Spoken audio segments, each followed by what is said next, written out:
but we're recording them just in case. That does not mean that you get to slack off and go away and say, well, just watch it later. It does mean, though, that if you do miss something, you may have the opportunity to rewatch portions of it later.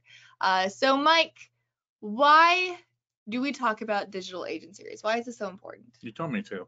Okay. No, Part one. we talk about this because, you know what, it used to be 15, 20 years ago, maybe even 10 years ago, seniors weren't really online. So on the Medicare market, you could get away without being on Facebook, having a website, or, you know, having very limited email address communication.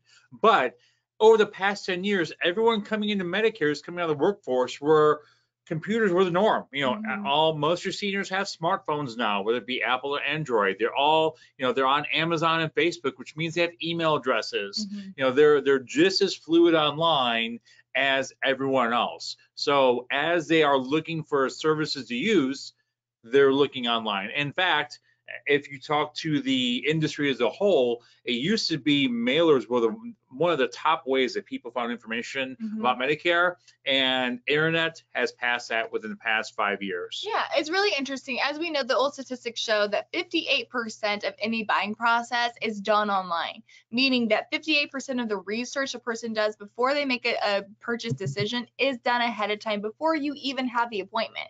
They're also finding out that according to Immersive Active, 66% of people over the age of 60 shop online and prefer to shop online, which is really interesting. So we're not talking necessarily today about having a virtual agency. We're not necessarily talking today about how to sell insurance online. We are talking about, though, how to get in that 58% earlier than your competition, and that is through having a digital footprint. So this is what the next 3 days are going to be looking like.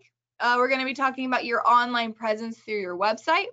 Tomorrow we talk about your online presence through social media, and then on Thursday we'll be talking about just your processes and how to make sure that you keep your processes online through cloud-based systems and how it really does affect your effectiveness, efficiency through your agency. If you haven't been part of any of our trainings before, we do try and keep it lighthearted with some very bad jokes throughout these next 3 days. So we apologize in advance. We hope you at least chuckle a little bit. It's in your best interest to laugh a little bit. If not with us, then at us. Yeah, either way, I'm used to both. So more later than the former, but that's all right.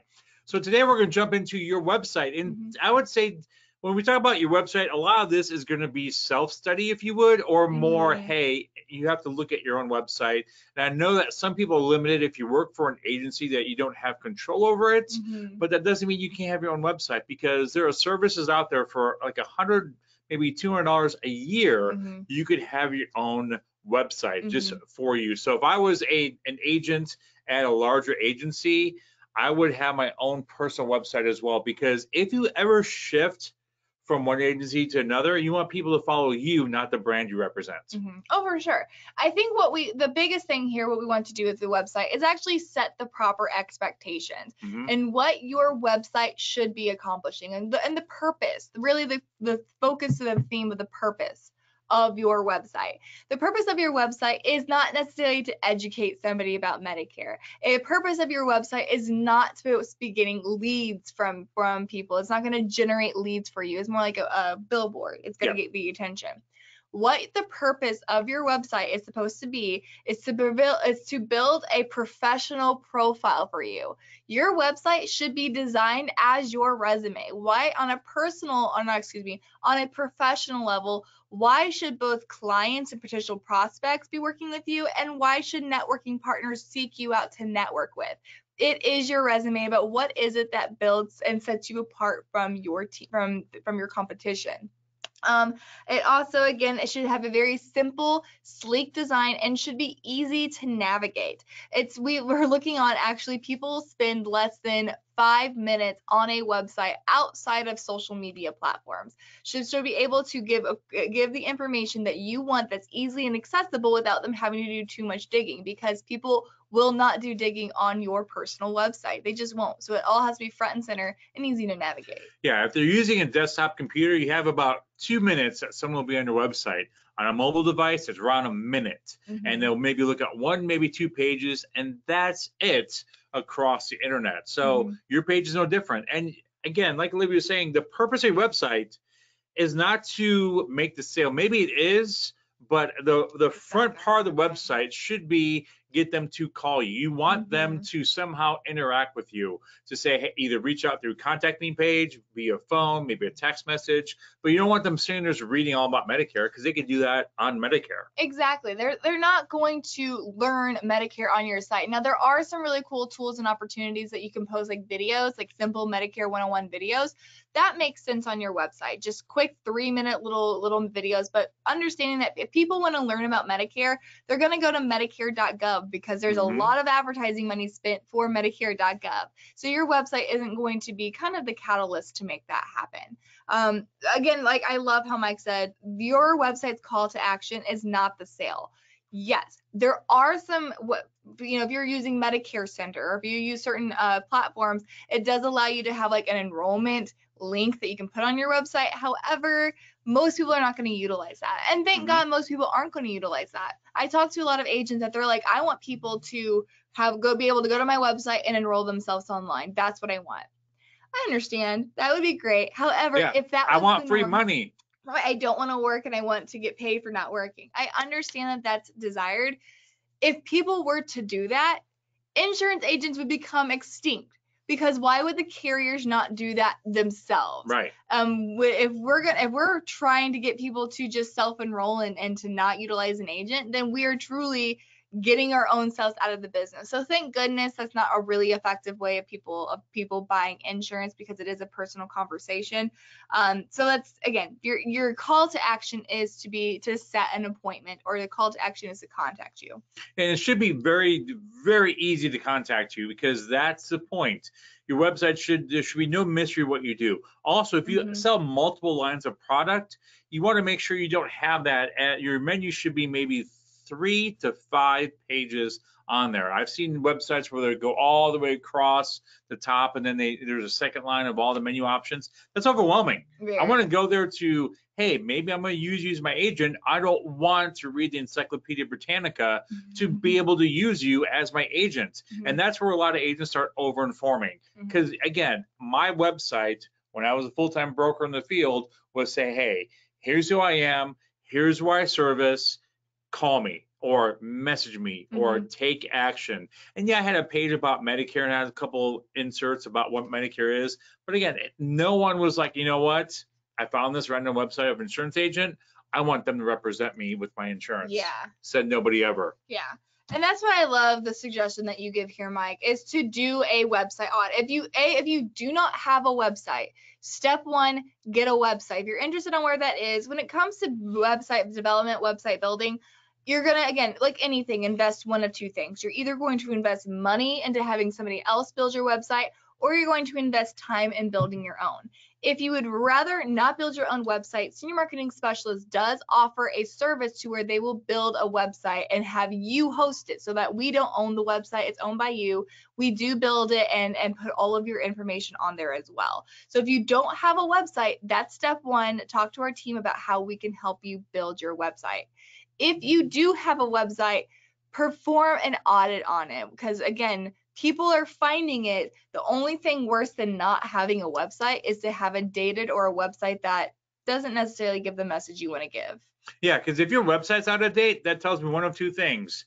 You're either not taking your business seriously, or you're not in business anymore, and you just happen to pay for like 5 years of domain use. So for the next however many years, it's going to float out there as a dead site. So because if you ever walk into a bank or any other establishment and they're using old machines or old computers, or they're not even using computers or handwriting everything down, you're not going to do business there. Right. Same thing with your website. It has to look like, hey, I'm modern, I'm up to date, I'm ready to do business with you or be your insurance agent. But I can't stand when I go to a website and I can't find my call to action. I know. That drives me insane, because Amazon mastered that. I mean, how many times have you been half awake looking at Amazon and 2 days later you get a box at your door? It's like, did I order that? Was it really that easy? Order now. Like that. Yeah, you don't even have to go to the cart. You just buy now. Yep. It's dangerous. Oh, I guess I bought it. I don't want to return it because that's a hassle. So I'm just going to keep it. I've done that so many times. Well, me too. It's like Christmas every other day in my house. Yeah. But you want to make sure your clients have that same interaction on your site. They want to be able to have a very clear and easy call to action, which could be just linking to your contact you page and having a form on there. And if you're like, I don't know how to do any of that, every website builder does. Like if you use Squarespace or Wix, or if you want to build your own, those are two popular services that are uber easy to use. Or if you have us build a site for you, it's all included in there. But I think, again, it comes down to how do you want it, and not how do you want, but how are your clients and future prospects going to reach out to you? What a website does is should offer multiple ways for somebody to contact you. I know a lot of us would prefer people to call in to make their appointments. However, if somebody is looking at a website via their desktop computer or via a laptop, then that means they have to necessarily put down that computer, pick up their cell phone, and make a call. You're asking them to switch their preferred method of communication.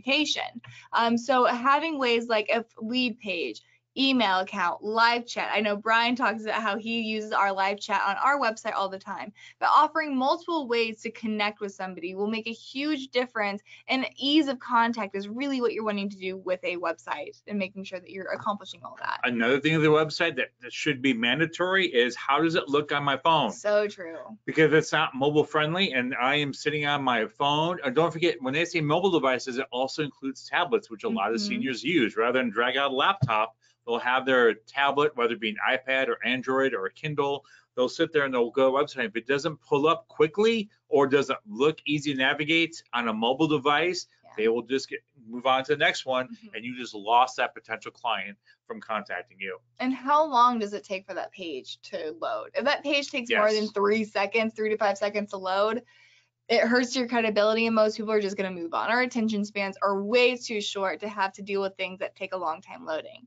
Deborah asked a great question. She said, since you guys do go ahead and build websites for your agents, does Senior Marketing Specialist have a service and where we can submit what our websites look like and have it, be criticized and give some feedback of what we do? Absolutely. Our agent resources team, you can submit the website to them. They'll give you a full look through of it, an audit of it, and let you know exactly what they think about the website and ways to improve it and things that you're doing extremely well.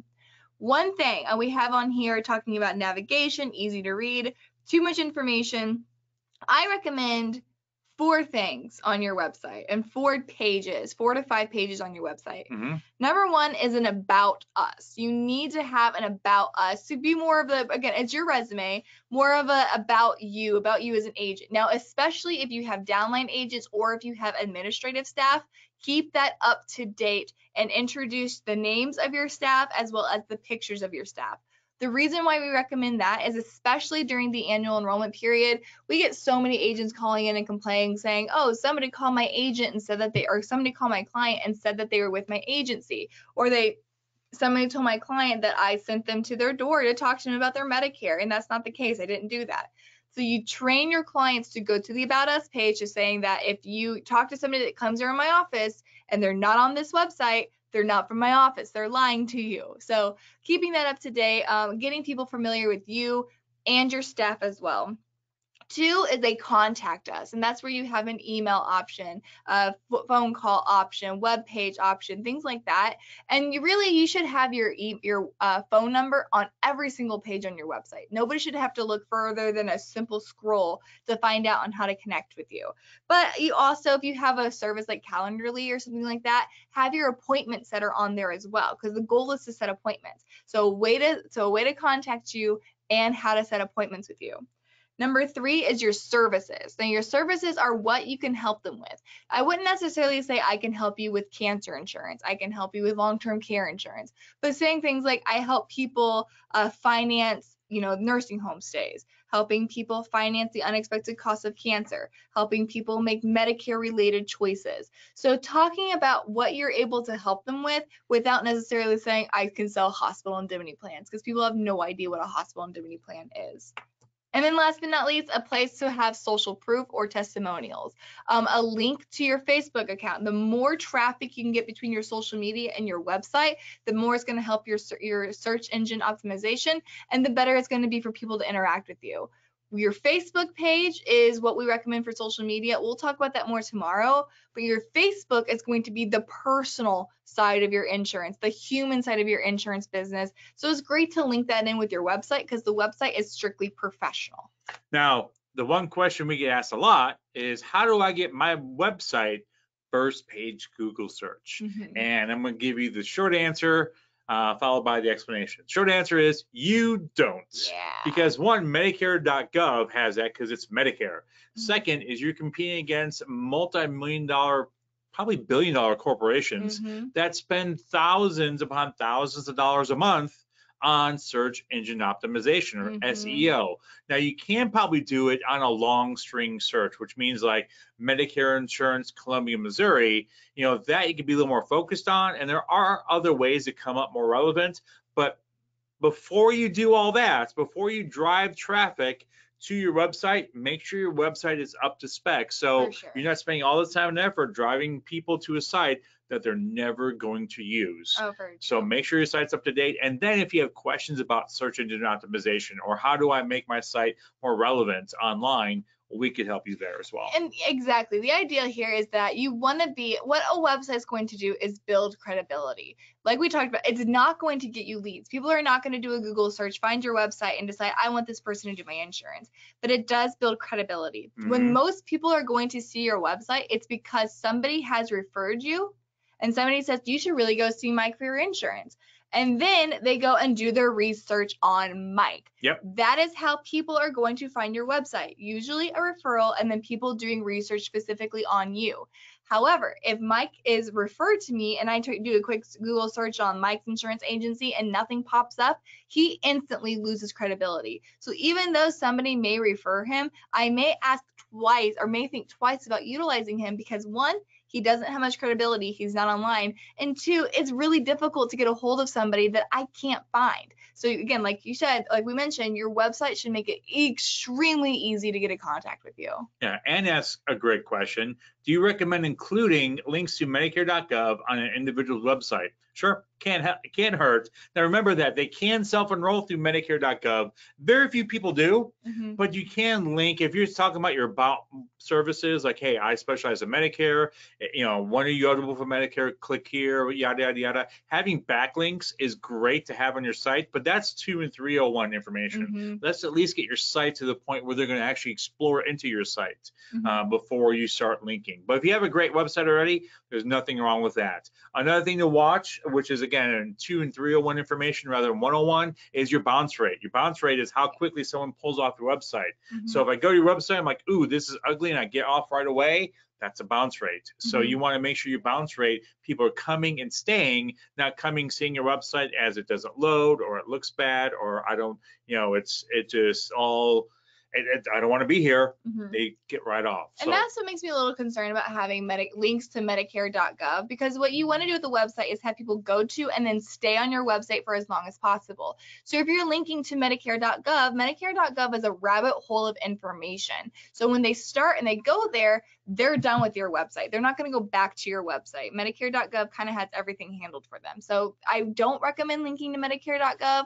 What I do recommend linking to are videos. Videos are king when it comes to a digital presence. So if you either make yourself or can link to Medicare, really quick Medicare easy tutorial videos. I know if you have a contract with United Healthcare, you have access to their Medicare Made Clear presentations that are great. So they speak the language, they're very easy. But those videos are much more likely to be watched than reading a blog post about Medicare, and it keeps people in your website. Yeah. Ideally, if you want to rank high in Google, Ryan made a good point. Having Google reviews and Facebook reviews, the more reviews you have online is great for your SEO, search engine optimization. It's also great for credibility.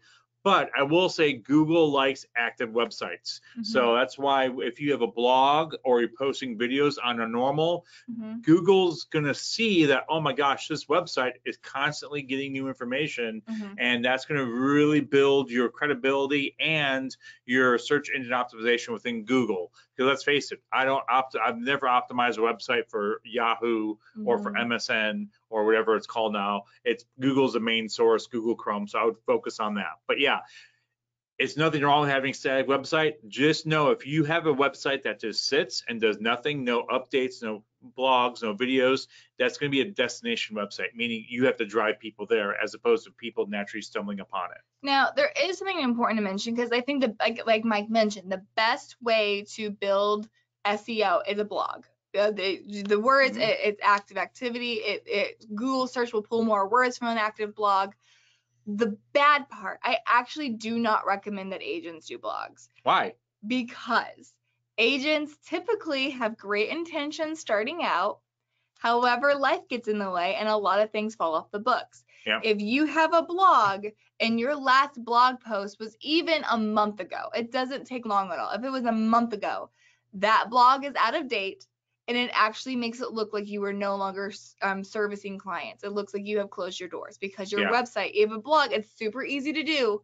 But if your blog is out of date, more than a month since your last post, it actually hurts you. It makes it look like you are no longer servicing your clients. So if you don't have the capability or the desire to post minimum once a week on a blog, if you're not going to do that, don't start, because it'll do you more harm than good. Yeah. Tom asked another great question. Where should I put the link to Facebook on my website? And the About Me page on the footer is a great place to do it. So at the bottom of the website, maybe the top of the website, just have it on there. On multiple pages is fine. I would recommend 2 things should be on every single page. Your Facebook, the little logo, so people can click that and go directly to your Facebook page, and your phone number or preferred method of contacting you. So I would say if you prefer to be called or prefer to be email, your preferred method of contacting you and your the Facebook logo should be on every single page. However, on the contact us page of your website, and the about page, it should have a link directing people to your Facebook account for sure, to your business page, not your personal, to your business Facebook page. Yeah, because your personal page may be a small nightmare. Yes. And Tom, yes, thank you so much, Tom, for sending me or showing us your website. Could you shoot that to me in an email? That way I can go ahead and take I'll have that in my records. My email address is olivia.richardson@smsteam.net. Shoot me a copy of your email, and I will work with our team of getting it audited for sure. Yes. So when it comes to your website, people, was it familiarity equals trust? Was that equal? So familiarity equals trust. Trust equals sales. That is the purpose of your website, is to build familiarity. The best way to focus on how to build and use your website to build familiarity is to really work and focus on your branding. Yes, because everyone does it. Branding is everywhere we see. McDonald's, Wendy's, Coca-Cola. Every auto manufacturer has a logo, because rather than spell out their name and everything, they have a little logo to say, hey, here's who we are. Humans are simple creatures. We like pictures. Yes. So you definitely need to have some sort of branding to identify yourself from the competition, because let's face it, there's no shortage of insurance agents in the market.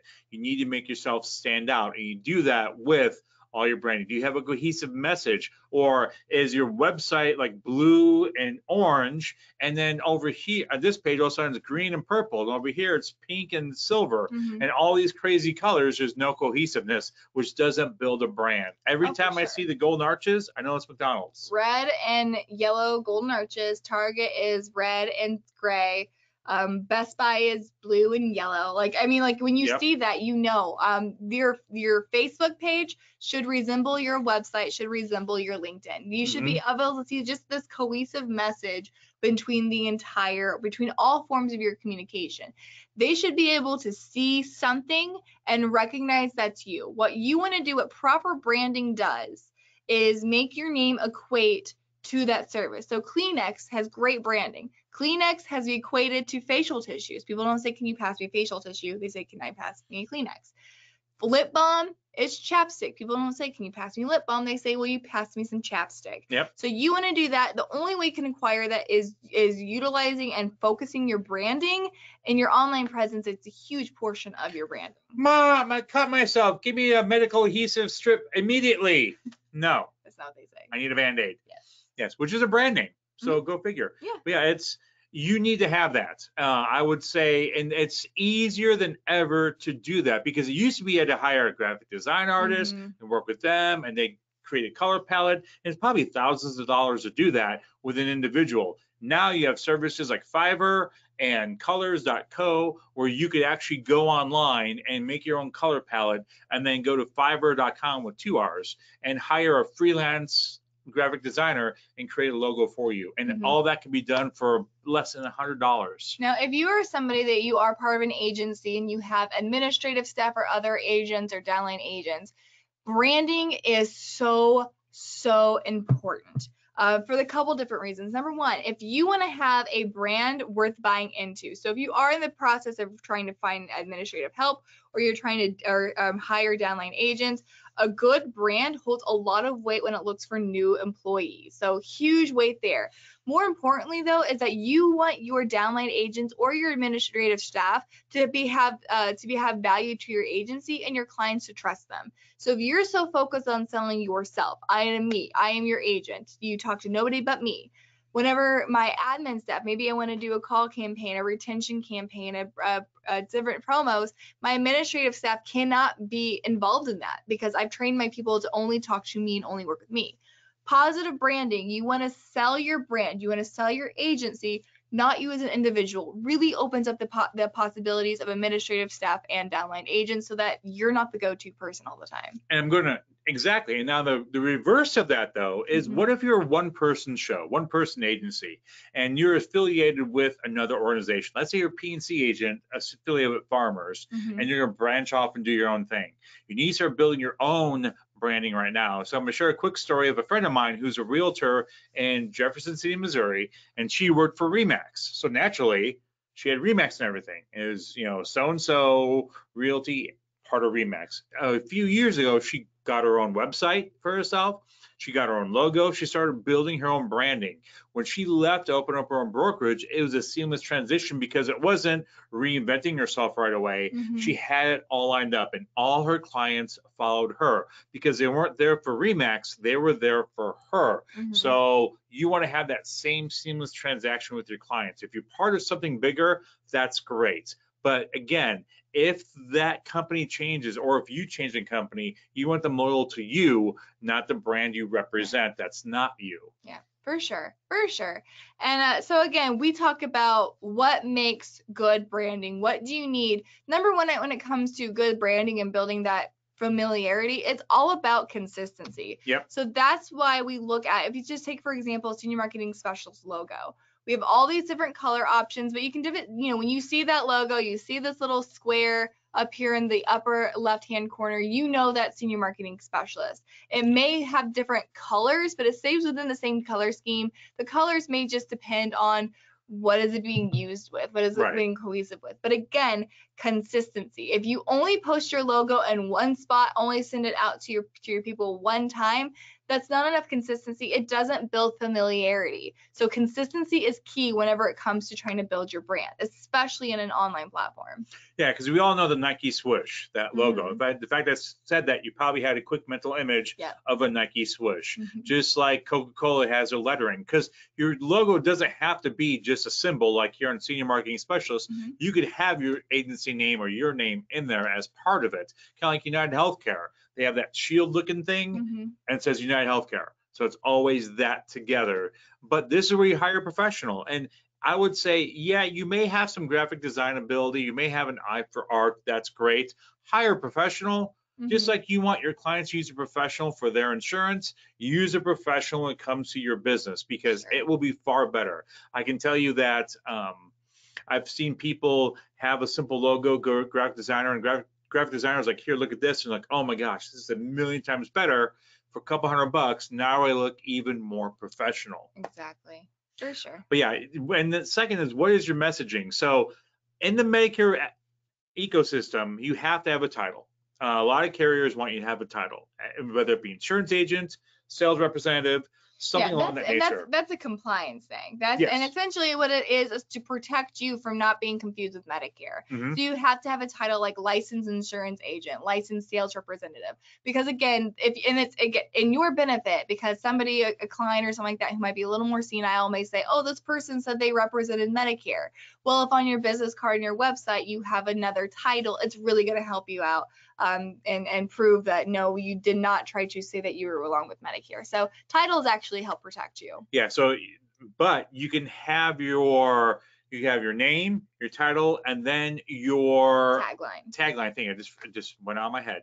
So on my business cards, I had Mike Catorna, licensed insurance agent. That's all I had as an insurance agent. And then it said specializing in Medicare. Because you can say Medicare in a tagline, you can't say it in the title. Because we get asked all the time, can I say Medicare specialist? Can I say Medicare guru? Can I say Medicare, Grand Poobah?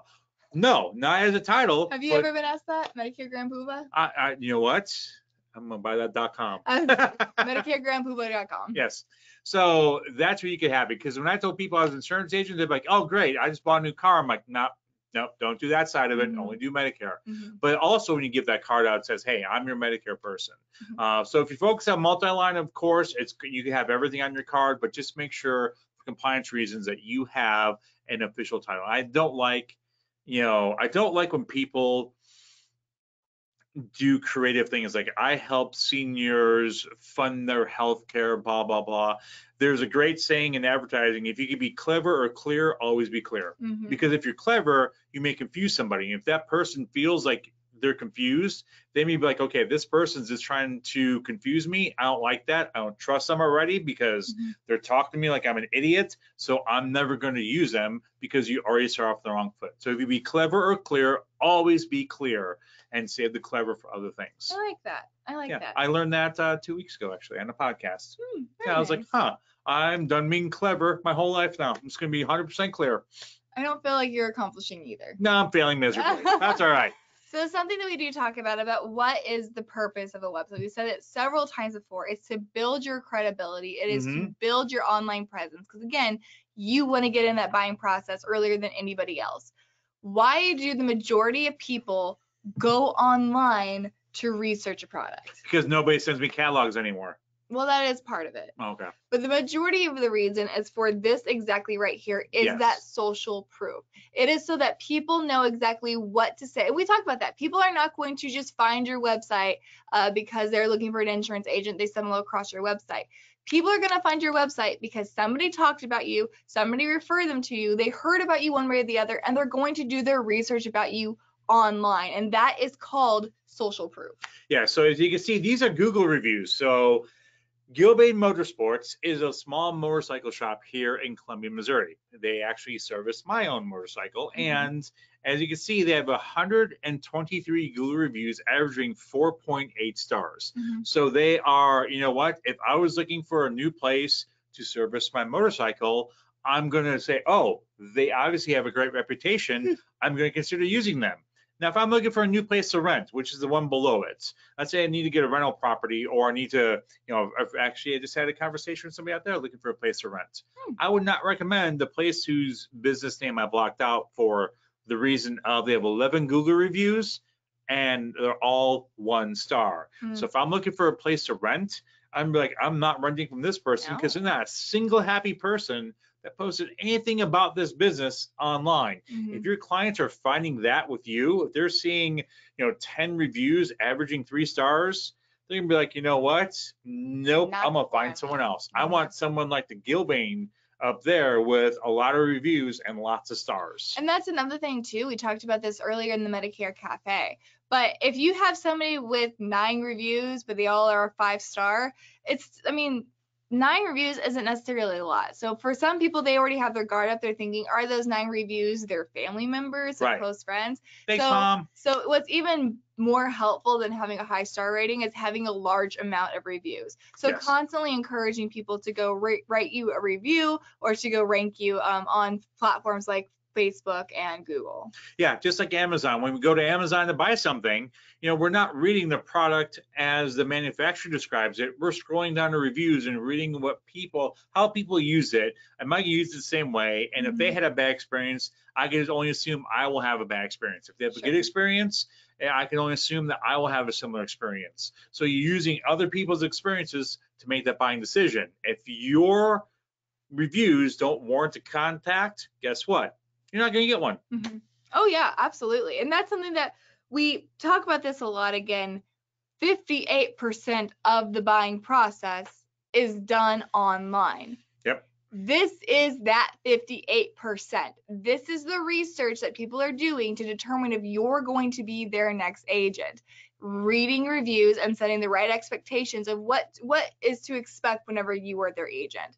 If you are not online, if you do not have reviews, if you don't have social proof, you are less likely to get chosen as an agent in comparison to somebody who does. Yeah, because from last year they had 74 reviews. Now they have 123. So Exciting. as you're seeing, as they're obviously doing good reputation, keeping up the good reputations, I'm trying to say.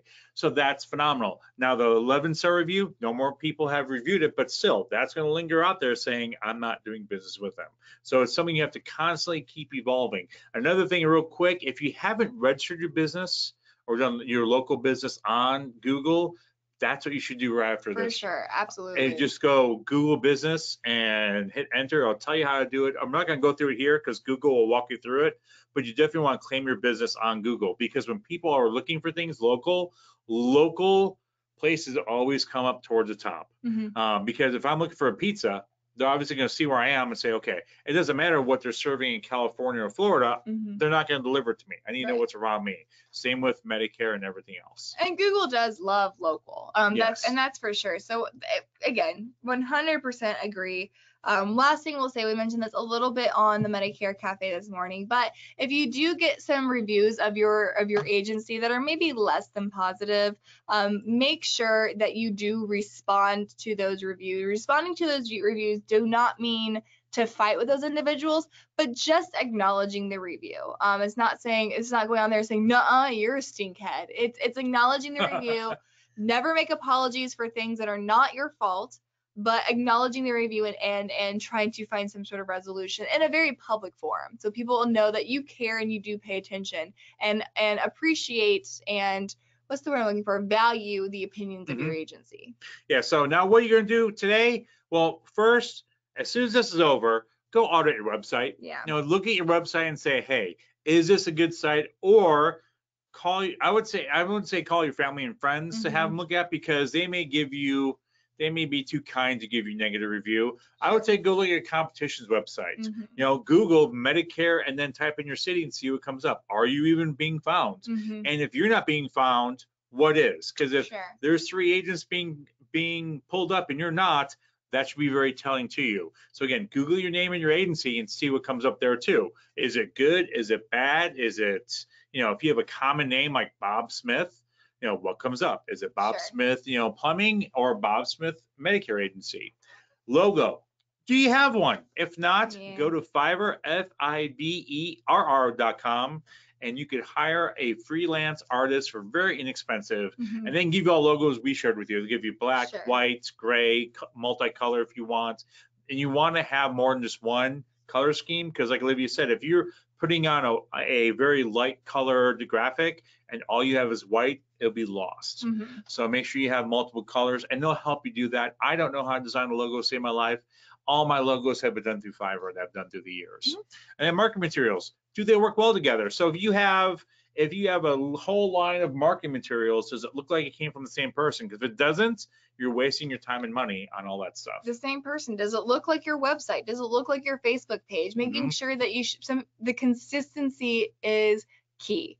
Consistency across all of your branding, across all of your messaging, so people know that when they see something from you, they know exactly where it's coming from before they even read a word on that piece. Yeah, because McDonald's doesn't change their logo depending on what state they're in. Neither is Coca-Cola or anyone else, because they want that consistent message all throughout where they're selling, which are global brands. Now, obviously, you're gonna be much more local, maybe even hyper local, but you still want to make sure that whenever someone sees a letter from you, a website, social media, it all looks the same, because that's how you build recognition. Well, like for them, that example, McDonald's doesn't change their logo if they're doing a commercial for the McRib or if they're doing a commercial for McFlurry. It's all very consistent, regardless of what product they're talking about, and you need to be done the same way. Yeah. Their website will look like their commercials, which looks like their Facebook page. Again, you see those golden arches, you know exactly what that's about, and that message is consistent through all of their pieces. Now, I'm wearing an Integrity t-shirt. As you can see, it's the wrong t-shirt to wear on a video, because it looks very hyper, very Hypnotoad. Hypnotoad? Yes. But as soon as you get a logo, then you can start getting branded materials for yourself. Find a local print shop, get t-shirts, get polos, get some, jackets. You should be logoed up in everything. When you are sitting at the appointment, you should be wearing a logoed polo, it's hard to say, or blouse or shot or shirt or shirt or something, because again, the more they see your logo, the more it's going to mean to them. So don't worry, United Healthcare, because I'm not United Healthcare. I'm Mike. You want to do business with me. Yeah. And it's a little more expensive than buying a polo off the rack. For sure. But you know what? I don't want them thinking Nike when they think, Medicare. I want them thinking my brand. For sure. So make sure everything you have branded up on your car. Fun fact, I found out, if you have a logo on your car, you need commercial insurance. Really? Yes. Because I guess that car is considered. I don't know. Maybe Brian, who's a P&C agent, can elaborate on why that is. But so if you do put branding on your car, because I see cars every now and then, like on side of the car that have like health insurance and they'll have their name and number. But if you have it in your car, you have to get a commercial policy. I found out with my car, it's $10 more a month. So it's not very expensive. I know. And the joke is it's $10 more a month because they can. But you want to make sure that I would logo everything you have, your kids, whatever, give them tattoos. Yeah. So, because again, the more people see it, the more value it's going to give and the more familiar they're going to be with it. So perfect. Well, we stayed true to our promise. We did between 30 and 45 minutes. However, if you guys do have any questions or comments, please throw them in the questionnaire box. Tomorrow, we're going to be talking about the biggest day when it comes to having an online presence and a digital footprint, and that is social media. Yes. Your website, extremely important. You need to have that. Your social media, even more so. So again, we'll talk about that. Mike and I have done full days worth of talking about social media, utilizing LinkedIn, utilizing Facebook. So it's a lot of really great content, but a lot of people make some pretty rookie mistakes with their social media account, and there's a lot of things that are actually hurting you when it comes to your social media. So make sure that you stay tuned tomorrow to talk about what you need to do to make your agency stand out in a digital world. Send us your website. Just go if you were working with us already, send it to the person you normally talk to. If you're not, go to our website and say, hey, I was on this series today. Will you take a look at my website? Because again, you want honest review of that website. And I'm brutally honest. I'd be like, you need to start over, even on your own. Yes. Just delete it from the servers and start from scratch. Just bury it. We'll pretend like this never happened. I will say I like doing websites. I use Squarespace. Like building websites? It's fun. It's very fun. If you have a creative mindset and you like to kind of like the interior design of internet. Yes. Ooh, I love that. It's yeah. Interior design of the internet. Yes. Yeah, for me, it's fun. You may think it's the bane of your existence. That is the bane of my existence. And you know what? We have services that can do that for you. Senior marketing specialists will build your website. So important to have a good website and logo for that matter. So I've seen some horrible logos out there too. And the thing is, when it comes to anything, the less flashy, the better. You don't want a peacock when it comes to a logo or your website. I've been across some websites. Because you'd be sued by NBC.